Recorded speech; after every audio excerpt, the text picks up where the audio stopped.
The old man's gonna knock on the sky. Listen to the sound. Alright, so in today's video we're going to be talking about the barriers to getting into FPV. And I'm going to try and do this freehand with the camera because I forgot all of my microphones and everything else set up. So the barriers to get into FPV as I see them as today in 2024. Most people are coming into the FPV hobby through RC wings or photography, but most of them are actually coming from commercial drones. Some videography, some hobby. I was a hobbyist. I started off with a ready-to-fly kit, but DJI owns 70% of all the drone sales in the United States. So most people are coming from camera drones. And if you're coming from a camera drone to get into FPV, you're going through DJI.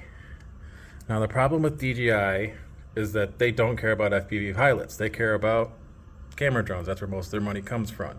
So they do produce FPV products, but they really don't have a good setup for the FPV. They call it Explorer, but we call it the FPV Potato because it's not really a FPV freestyle. The Avata 1 and the Avata 2. Now if you went this route, the Avata 1's going for $759. You believe that if you're going to get into FPV, the single cost for the first time, $759 to get an Avata, comes with goggles, comes with controller. You think that might be a one-time cost, but it's not. Avata 2, Avata and the Potato, they both went for $1,000. Now those goggles answers this question right here if you want to go analog or digital. But when it comes to FPV, it doesn't really help you because you're going to find out your controller is crap. And if you want to do all of the wonderful fun stuff like Mr. Steele doing some freestyle or Phantom and going through parking lots, DJI is not the route because FPV is all about crashing. And when you crash, you go to the store.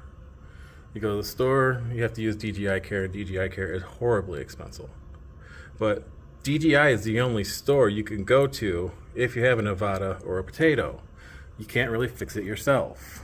Now, there are ready-to-fly kits, and I believe one of the biggest barriers into getting to FPV is the ready-to-fly kits, the beginning kits. Anything you use to start off to get into FPV is nowhere near the actual cost that you're going to spend to be in FPV.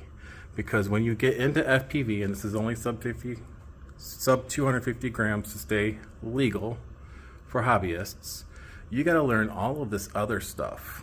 And these are barriers that are hindering people to get into FPV. Because you don't just grab a ready-to-fly kit, turn it on, charge the batteries, and go. What happens with our ready-to-fly kits is the same thing that happens to everybody. You want to upgrade. And to upgrade turns you into this. You got to learn how to solder, video editing, action cameras, GoPro, Insta360, DJI, diagnostic skills. You got to figure out what's going wrong with your drone. If you're going to go analog or digital, the receiver systems, batteries and chargers, all the hardware that go with the drones. 3D printers, ham radio, VTX systems that goes into digital or analog. Not to mention the electronics, the motors, the ESCs, the flight controllers, the props. If you want to go 5-inch, you're going to be over 250 grams, which means it's going to put you into Part 107, which means you got to get registered and licensed. So it's not really easy to say starting cost for getting an FPV is going to be just drop $800 on Nevada, you're good to go. The barrier is cost. It's always money. It's always going to be money. And there is no store to go to. You have a iFlight and Osgood and you just crashed it, you can't go to a store you have to fix it yourself.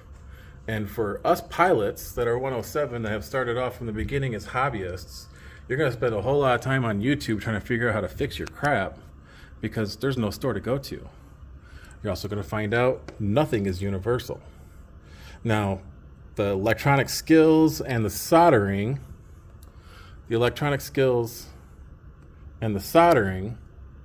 are universal, but you need soldering iron, you need tips, you need flux, you need solder, you need helping hands, you need tweezers, you need all of these wonderful things that go along with your FPV. So to give you a starting cost is only a range, because these ready to fly kits, these newest one, this one's actually a high definition. This one's HD0, $289 for a Tiny Hawk 3. Now that's not a bad price. To give you another one, Beta FPV's got the Aquila 16 at $249. That's analog. That's even cheaper.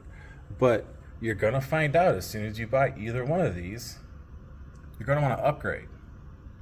To upgrade, you have to learn everything that goes over here to do it, to go from a Tiny Hawk 3 to a 5-inch. And to do that is just $250 to $700 just for the drone. You're not talking about controllers, you're not talking about secondary video monitors like Immersion RC or the TBS Fusion that goes along with the analog and digital and the receiver systems. There's just so much into FPV that if you started off in videography and had a couple of cameras and wanted to get some aerial shots, you can't just jump in at a cheap cost. You can't just jump in for $1,000. You can't just jump in for $250 to $300. There really is no beginning cost, set beginning cost.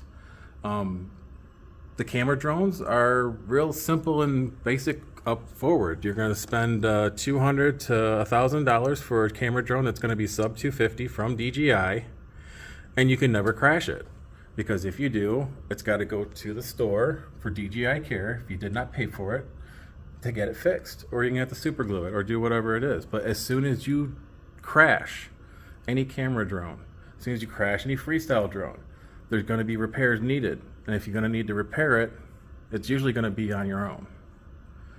So these are the barriers getting into FPV. And this is just sub FPV. That's just the legal side of it for the FPV pilots that are flying legally under 250 without a license. If you got a Part 107, you can fly the big drones. They have 5-inch freestyle, they got 7-inch cinematic drones, and they got the 10-inch long-range drones that can go up mountains and come back down. But these are usually professional pilots, but not always. Anybody can fly a drone, but not everybody can learn or have the time to put into all of this stuff for a hobby. That's one of the largest barriers is time and cash. So that's the problem with FPV, is that there's no gatekeepers. There's nobody holding back. I mean, you can adopt a friend and get him into FPV, and you guys can fly together and help learn. But you're gonna find that it's money. The barrier to FPV is money. You can have all the money in the world and get all the spares and spend all the money in the world, and you will get to fly. But you're going to be spending money on things that you don't need to spend money on, or you're going to be spending money on things that are fun to fly, but are not permanent solutions to what you want to do. And if you want to get the really cool shots, like the freestyle shots, the bandos, the hitting through holes and gaps and doing all the flippity flops, you're going to find that these are not the drones you are looking for.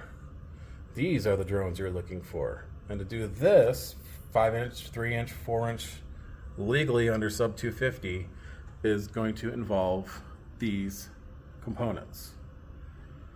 So the barrier to FPV is crashing and having to fix your stuff. And that all costs time and money. So that's the way I see it.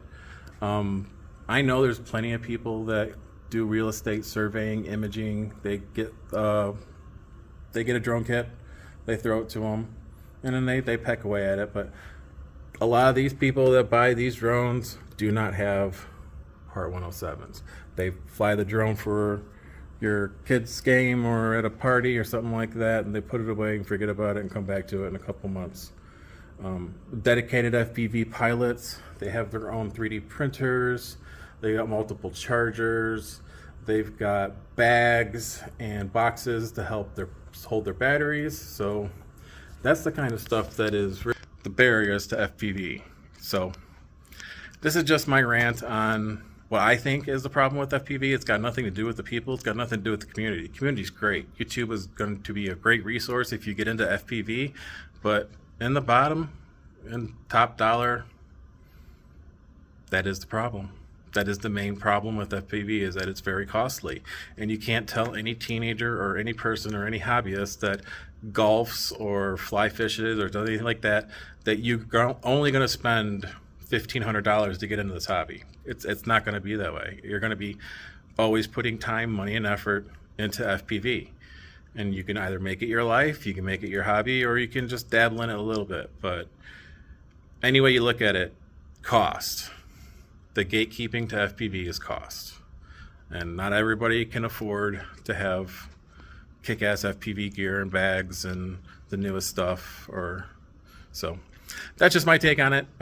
Thanks for checking me out, and let me rant for a little bit. And I hope you guys post your barriers to FPV, because this is the way I see it in 2024 going into 2025.